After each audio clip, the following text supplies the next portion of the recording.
Alors l'ASPRO de PNPP, c'est déjà une association nationale, ce qui signifie association promotion, ASPRO, dans le sens reconnaissance des alternatives aux pesticides. Alors PNPP, ce sont les préparations naturelles peu préoccupantes. Ça peut être à base d'ortie, ça peut être à base de plantes, mais ça peut être aussi de l'argile, ça peut être du vinaigre, il faut acidifier l'eau. Quand on traite, ça peut être du petit lait, il y en a qui l'utilisent par rapport à l'oïdium. Donc c'est des choses très basiques finalement, pas compliquées. Ce sont des préparations qu'on peut produire à la ferme ou dans le jardin ou dans la ville, pour les collectivités locales. Alors l'objectif, c'est quand même de faire reconnaître les alternatives aux pesticides, puisque en ce moment on nous dit qu'il faut réduire les pesticides, on est tout à fait d'accord, sauf que le ministère de l'Agriculture bloque tout ce qui est alternatif. C'est-à-dire que le purin d'ortie aujourd'hui, le vrai purin d'ortie est toujours interdit.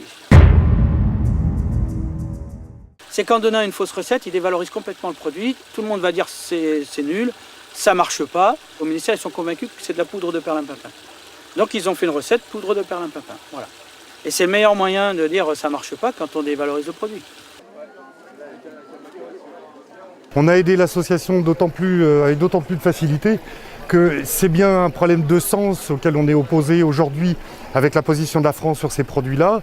On a vu encore récemment ce que coûtait la proximité entre un gouvernement et des industriels, on l'a vu sur les produits pharmaceutiques. Et là, on est sur des produits phytopharmaceutiques. On facilite la distribution de ces produits-là, malgré toutes les interrogations légitimes qu'on peut se poser sur la dangerosité de ces produits. Et on va créer des complexifications sans fin sur des produits simples qui sont utilisés depuis des générations et dont on connaît le rôle peu préoccupant. Alors, c'est un positionnement politique qui est important, de savoir qu'est-ce qu'on soutient.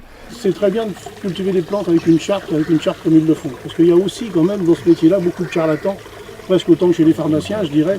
Donc il faut faire attention, il faut avoir une belle charte et quelque chose qui encadre bien les gens pour savoir ce qu'ils font, comment ils le font. Et là, on a au moins des gens qui savent faire, qui savent conseiller, qui savent vraiment ce que sont les plantes médicinales. Donc c'est quelque chose qui est pour moi très précieux. Et c'est pour ça que je les soutiens jusqu'à maintenant. On les suit, c'est simplement une visite.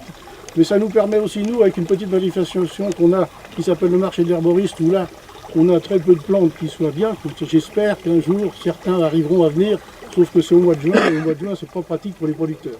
Alors comme il a été dit, c'est aussi une question économique forte. On est aujourd'hui dans un système libéral qui veut écraser tout ce qui est non rentable financièrement, j'allais dire. Le Conseil régional du Limousin a pris position, voilà déjà pas mal de temps, pour une région sans OGM par exemple. C'est la même logique, c'est les mêmes multinationales qui veulent aussi donc imposer leurs produits chimiques à la place des produits qui sont naturels et pas chers. Nous, on s'est engagé sur la commune dans l'opération zéro pesticide. C'est un travail vraiment de tous les jours, quoi. Il faut vraiment être en dialogue avec les gens parce qu'effectivement, il y a culturellement cette idée qu'il faut que les choses, les bordures de trottoir soient bien propres, que de l'herbe, c'est quelque chose de sale. Et donc, il faut expliquer, parler avec les gens pour que le regard change. En tant qu'utilisateur aussi de purin d'ortie, puisque je suis aussi jardinier amateur lors de mes heures, je dirais, de loisirs. Et c'est vrai que je le fabrique, je l'utilise, sans savoir d'ailleurs que je risque dès demain d'être peut-être sortir de la mairie les menottes au poignet. Et je ne sais plus qui disait tout à l'heure qui viendrait nous apporter les oranges. J'espère surtout que vous nous aiderez à payer cette amende de 75 000 € si jamais on y est soumis. Une corbeille va passer par vous immédiatement.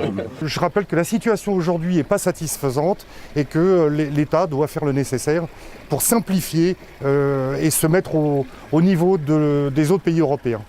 Merci. Donc c'est purin d'ortie, mais il faut penser que chez nous, on n'a droit à aucun produit. En Allemagne, c'est 400 produits. Les PNPP, ce n'est pas que des purins, il y a toutes sortes de produits. Donc 400 interdits. Les élus qui participent à ces actions, ce n'est pas la première et comme vous avez entendu, il y en aura d'autres. On leur remet deux petites fioles de purin d'ortie et d'huile de Nîmes. Merci. Et s'ils le veulent, ils signent le registre comme quoi ils sont conscients qu'ils sont receleurs d'un produit interdit. Par contre, s'ils ont un peu peur, j'ai le produit depuis Flochien. Et celui-là, ils peuvent se prendre avec. C'est du terrorisme végétal.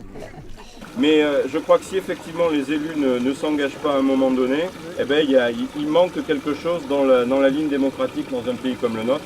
Et c'est plutôt bien de le faire. Aspro PNPP, ils viennent de le dire.